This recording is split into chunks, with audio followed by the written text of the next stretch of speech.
Bonjour à tous, je suis de nouveau de retour avec vous pour vous apporter de la parole de foi afin de nous édifier dans notre vie spirituelle.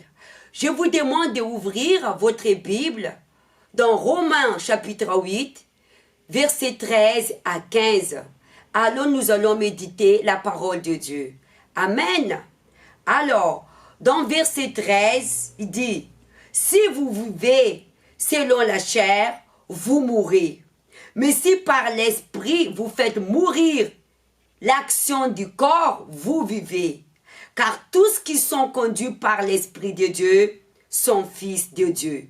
Et vous n'avez point reçu un esprit de servitude pour être encore dans la crainte, mais vous avez reçu un esprit de l'adoption par lequel nous crions Abba, Père.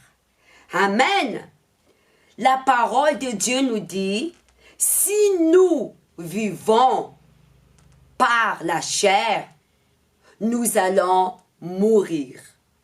La mort que Dieu nous parle ici, il parle de la mort spirituelle qui nous conduit dans la mort physique. Il y a des situations que nous traversons. Dieu permet cela, afin de nous faire renaître nous l'esprit.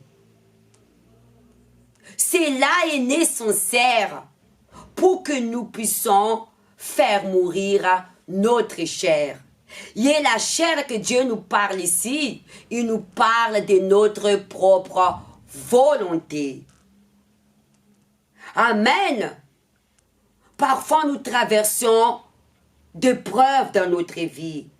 Ces preuves, elle n'est pas là pour nous faire nous reculer, mais elle est là pour nous faire avancer et pour nous établir dans notre être à l'intérieur. Parce que si nous laissons dominer par notre chair, par notre volonté, nous ne pouvons pas recevoir la vie éternelle.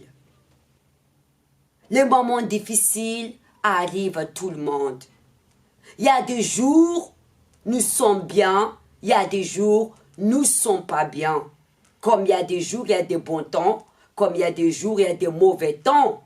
Mais nous devrons faire mourir notre chair en dominant notre esprit. Parce que si nous nous laissons dominer par notre chair, nous n'allons pas avoir la vie. Amen.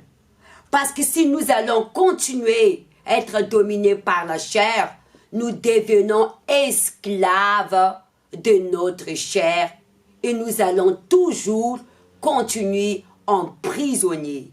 Et nous n'allons pas recevoir la vie.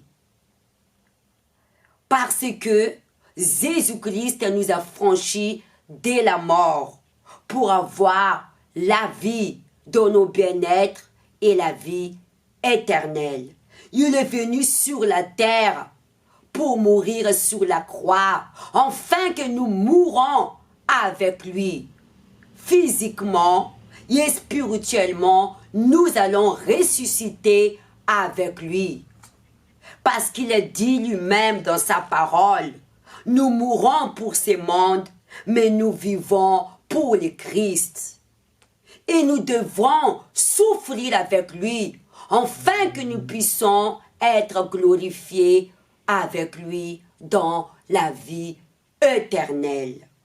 C'est pourquoi la mort de Jésus-Christ, qui est le baptême, il nous a amenés à la vie éternelle.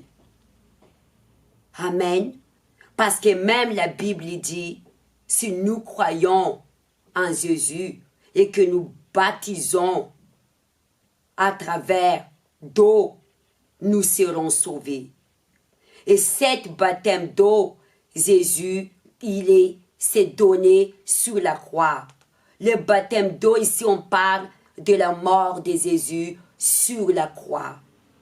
Et mais si nous continuons d'avoir la mort physique en nous, donc ne sommes pas affranchis de la vie éternelle.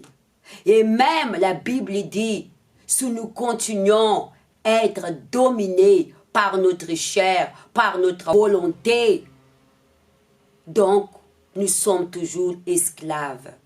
Et l'esclave ne demeure jamais dans la présence de Dieu.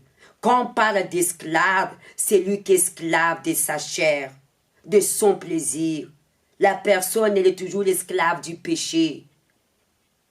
Nous ne pouvons pas demeurer dans la présence de Dieu. Mais c'est les fils qui demeurent dans la présence de Dieu. Parce que c'est lui qui est fils de Dieu et dirigé par l'Esprit de Dieu.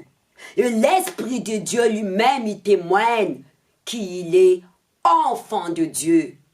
Parce que nous sommes deux enfants de Dieu à travers le sacrifice de Jésus-Christ. Et tout ce qui vit par la foi, en renonçant sa chair, en portant sa croix, suivre le chemin de Jésus, il est les enfants de Dieu. Voilà les messages que Dieu veut nous transmettre ce matin. Mourir pour ce monde et vivre pour la vie éternelle, afin que la gloire de Dieu se manifeste en vous et vous serez affranchis et vous ne serez plus esclaves, mais vous serez les fils et les filles de Dieu pour sa gloire éternelle. Je vous souhaite un début de l'après-midi, que l'Éternel vous bénisse, que la grâce du salut soit avec vous. Et je vous le dis, à la prochaine fois. Et ça a été plaisir d'être ici avec vous. Au revoir.